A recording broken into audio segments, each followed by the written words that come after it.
so over the break when you guys weren't here on Tuesday, Wednesday, Friday, and half the day Thursday, I went through and I was grading your Pocket Mouse assessments, and a lot of people didn't do the best, and that's okay.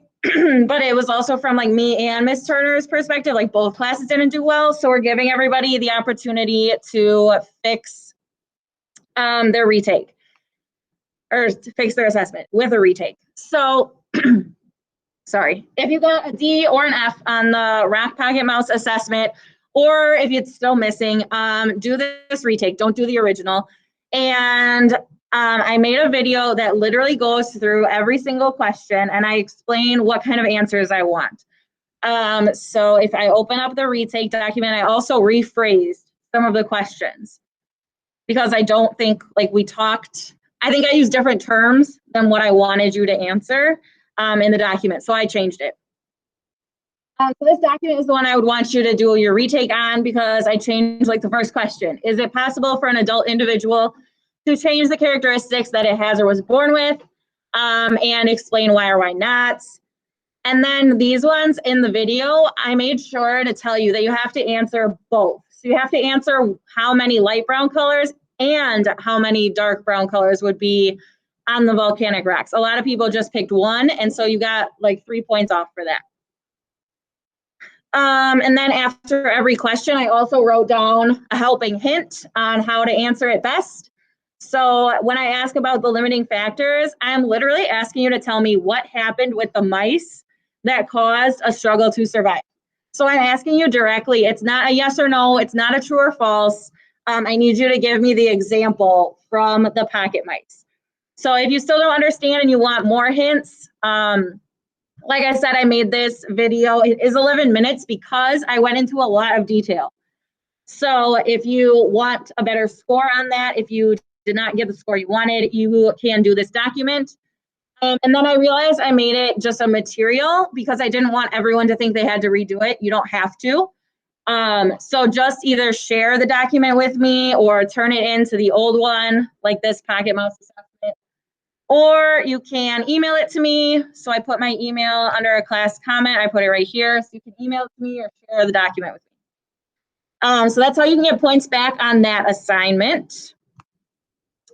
And then I also made this helpful checklist. Hopefully it's helpful. So if you are missing anything and you have no idea where to start and you're like, I have no clue what to do, I might have already shown it to you guys, but some people I didn't show it to, so I'm just gonna make this for everyone. If you are missing, let's say, the peppered moth lab, it was an AWA, so what would help you is to read the article, and then if you didn't know what the document looked like, I linked it. So you just have to click it, and then you just make a copy for yourself, and then you can fill it out. If there was any videos that taught you anything, I gave you a quiz review and I recorded it. So then I gave you a video and I link it. So everything on here is linked and you just have to click it and you can get answers or help, excuse me, help or whatever you need on those. All right, so now for what we are expected to do today. Oh, and you guys know now that I've been recording lessons for anybody that's absent. So this one will go up for today. You guys are obviously all here, but we're missing 6 or 7 others. So that'll go in there. So if you're ever absent, look for the video recording. All right, so what we are doing today, the last 3 articles that you guys need are here. So again, you can either listen to it or you can read it. And you need to do this first. So this is the first thing. And I promise this is the last articles you're going to read or listen to, because then I'm going to ask you to summarize it over here. And then we'll move on to meiosis. So it's 3 articles. Like I said, Ms. Turner read it. The first 2 are pretty short. It only took her 4 minutes and 5 minutes to read it. And then the last one is a little bit longer with 6 minutes. There was, I think I counted 10 questions. It's 8 or 10 questions, so it's not a lot. It's been taking people about half an hour to do.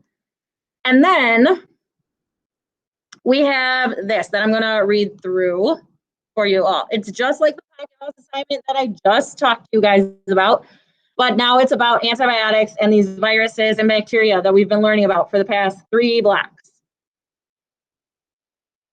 So it is about the misuse of antibiotics puts you and others at risk. Our bodies are made up of more bacterial cells than human cells. Most of the bacteria are pretty friendly and keep us healthy, in part by protecting us from harmful bacteria. When a harmful bacteria enters our body, when a harmful bacteria enters our body, they make us feel pretty sick. And if left untreated, they can even be deadly sometimes. Antibiotics are wonderful because they help us treat bacterial infections and prevent the spread of disease. However, antibiotics can also be a problem. When antibiotics enter our bloodstream and travel through our body, they kill the harmful bacteria that makes us feel sick, but they also kill the friendly bacteria that helps us stay healthy. So this is one reason for not taking antibiotics when they're not needed. So you want to obviously finish the prescription that the doctor gives you, but that's why doctors don't overprescribe antibiotics. Another big problem with antibiotics is that they have become ineffective in treating many bacterial infections, aka they are no longer able to kill the bacteria that they used to be able to kill. That is because bacteria are resistant, or like I said, they're not affected to the effect of a certain antibiotic, and so they're called antibiotic resistant, aka the antibiotics don't work. So here's a beautiful picture of someone with a stomach flu, and it has a little timeline. So on day 1, they have all these cells, and it shows you the variation in bacteria tolerance to an antibiotic. So these dark ones have a high tolerance to not being treated by antibiotics, and the lighter ones will be treated. So day 1, the initial bacterial infection, they're feeling pretty sick. But then day 2, they start feeling better by the time they're starting to take their antibiotics. Day 4, they feel great. But look, on day 7 and day 4, even though they say they feel great, there's still some bacteria here. And then day 10 would be the last day of their antibiotic treatment. There's no more bacteria alive.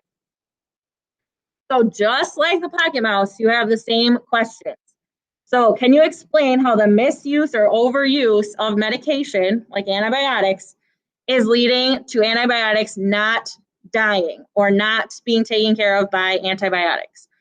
And it's just like what I said we went through. So I'm combining our little mini unit on viruses and bacteria with natural selection. So what was a limiting factor? Something changed.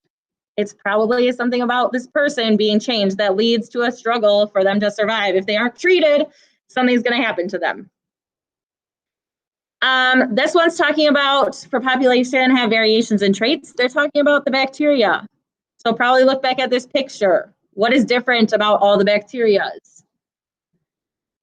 Letter C, the organisms with the best trait for the environment. So in the body, which ones are surviving or which ones are even dying? So you can do both because we're talking about killing off the bacteria.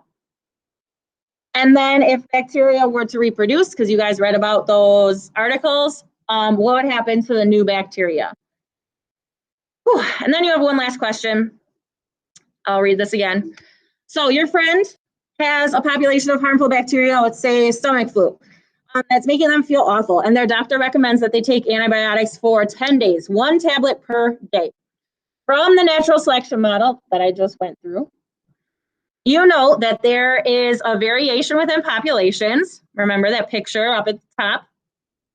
And individuals from the harmful bacteria population that are making your friend sick are not all the same with respect to antibiotic tolerance. Again, that picture.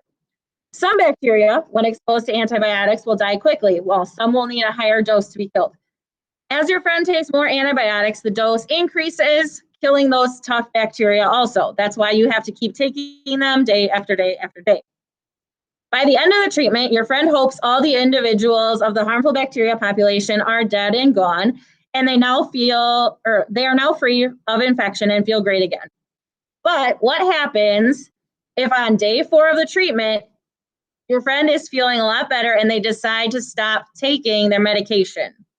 So using what you wrote for question 1, aka the ABCD, we're going to put the information together and basically tell me why, I'm going to bold this, why your friend needs to finish taking their antibiotics, even if they feel better.